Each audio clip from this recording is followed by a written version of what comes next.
વડોદરાના કરજણમાં મુખ્યમંત્રી ભૂપેન્દ્ર પટેલે હિટાચી એનર્જીની નવી અત્યાધુનિક પાવર ટ્રાન્સફોર્મર ફેક્ટરીનું ભૂમિપૂજન કર્યું। કંપનીએ અંદાજિત ₹2000 કરોડના તોતિંગ રોકાણ સાથે આ પ્લાન્ટ સ્થાપિત કર્યો, જે વર્ષ 2028 સુધીમાં કાર્યરત થશે।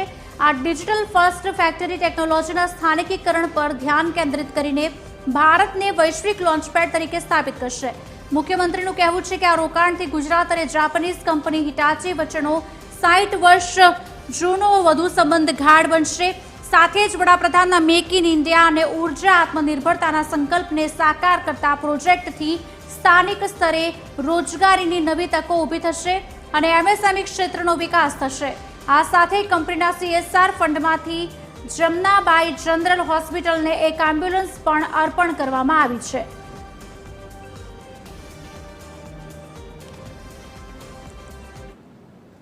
આજનો આ અવસર પણ મેન્યુફેક્ચરિંગ અને એનર્જી સિક્યોરિટીને બૂસ્ટ આપતો અવસર છે। હિટાચી એનર્જીના સમગ્ર પરિવારને આશરે 2000 કરોડ રૂપિયાના મહત્વપૂર્ણ રોકાણથી કરજણમાં નવા પ્લાન્ટના ભૂમિપૂજન માટે ખૂબ ખૂબ અભિનંદન પાઠવું છું।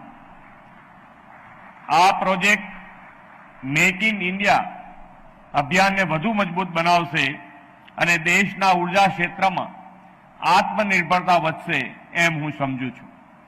સૌથી મહત્વની વાત છે કે આ પ્લાન્ટથી 4000 જેટલા સ્થાનિક યુવાનો માટે રોજગારીની નવી તકો ઊભી થશે તેમજ કૌશલ્ય વિકાસને પ્રોત્સાહન મળશે।